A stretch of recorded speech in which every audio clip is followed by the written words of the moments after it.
Recently Pakistan کی دو بڑی actresses جو اپنے اپنے اپارٹمنٹس میں جن کی موت واقع ہوئی اور اس کے کئی مہینے بعد ان کی لاش وہاں سے برآمد ہوئی، یہ دو تین ایسے سوالات کو جنم دیتی ہے کہ ہم بحیثیت قوم یہ سوچنے پر مجبور ہوئے ہیں کہ کیا ہم معاشرتی تنہائی کا شکار ہیں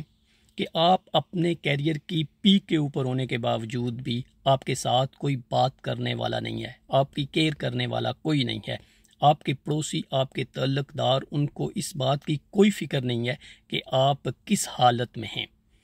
یہ ایک المیہ ہے، یہ ایک لمحہ فکریہ ہے کہ بحیثیت قوم ہم یہ سوچیں کہ ہمارے پڑوس میں جو شخص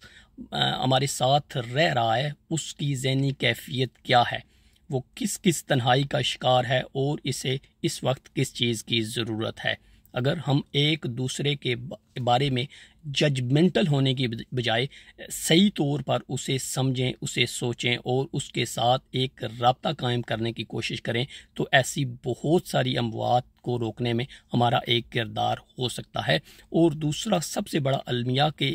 یہ جو ریسنٹ ایکٹریس جس کی موت واقع ہوئی ہے اور اس کی لاش 8-9 مہینے بعد اس کے اپارٹمنٹس کے اندر سے ملی ہے، تو اس میں بہت سارے لوگ اس کی جو ایک جوانی اور جو پیک کی تصویر ہے وہ ایک طرف اور دوسری طرف جو اس کی یہ ڈیڈ باڈی ہے اس کو شیئر کرتے ہیں اور یہ کہہ رہے ہیں کہ ایسے لوگوں کا ایسا ہی انجام ہونا چاہیے اور ایسا ہی ہوتا ہے، درکنار کہ وہ اپنی جو ذہنی کیفیت ہے وہ لوگوں کے سامنے پیش کر رہے ہیں۔ لیکن ایک بڑا سوال جو میرے ذہن میں آیا ہے کہ اس عورت کے گھر والوں نے اس کی ڈیڈ باڈی کو ایکسیپٹ کرنے سے یا لینے سے یا کلیم کرنے سے انکار کر دیا ہے۔ یہ ایک دوسرا مسئلہ ہے جو ہمارے گھر کے یا ہمارا جو خاندانی سسٹم ہے اس میں کس قدر دراڑ آ چکی ہے اس کو واضح کرتا ہے۔ آپ کی اپنی اولاد کے ساتھ، رشتوں کے ساتھ بہت سارے تنازعات ہو سکتے ہیں، اختلافات ہو سکتے ہیں، لیکن یاد رکھیے کہ اس عورت کی زندگی میں